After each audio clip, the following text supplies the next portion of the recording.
शाह जी से भी मुलाकात हुई है। झारखंड के प्रभारी आदरणीय हेमंता जी से भी, हमारी पार्टी के जमुई से सांसद और झारखंड के प्रभारी अरुण भारती जी की निरंतरता में चर्चाएं चल रही हैं।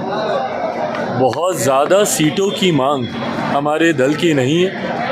हमेशा से हम लोग का लक्ष्य रहा है कि कैसे एनडीए को हम लोग गठबंधन में रहकर मजबूती देने का हम लोग कार्य करें। उदाहरण के तौर पर जम्मू कश्मीर में हम लोगों ने चुनाव नहीं लड़ा, हरियाणा में भी हम लोगों ने चुनाव नहीं लड़ा, पर झारखंड एक ऐसा राज्य है, जब मेरा जन्म हुआ था तब बिहार और झारखंड एक ही राज्य थे। ऐसे में पार्टी ने भी इस दौरान काफ़ी मेहनत की है। 19 का चुनाव जब मेरे नेता, मेरे पिता आदरणीय रामविलास पासवान जी जीवित थे, किसी कारणवश उस वक्त गठबंधन नहीं बन पाया था, हम लोगों ने अकेले चुनाव लड़ा था। 14 में ज़रूर भाजपा के साथ एक सीट, शिकारी पारा की एक सीट थी, उसमें हम लोगों ने चुनाव लड़ा था।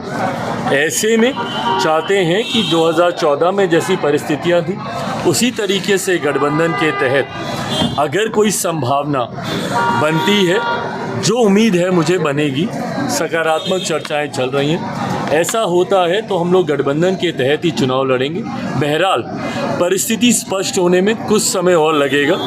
मुझे लगता है नोटिफिकेशन जब तक आता है, अधिसूचना, जो कि मैं मानता हूं 2-1 दिन में आनी चाहिए, अधिसूचना आते आते तक मैं मानता हूं कि स्थिति स्पष्ट हो जाएगी।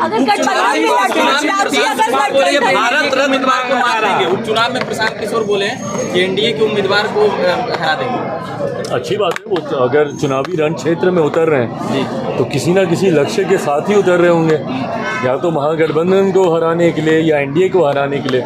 अगर वो अपने लक्ष्य को स्पष्ट कर रहे हैं तो ये अच्छी बात है। अंततः वो फैसला तो जनता ने ही करना है।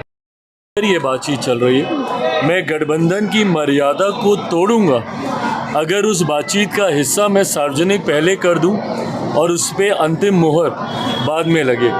पर जैसा मैंने कहा कि जितनी हम लोग की अपेक्षाएं हैं, बहुत ज़्यादा की नहीं, जो अपेक्षाएं हैं उसी के अनुरूप सकारात्मक चर्चाएं चल रही हैं।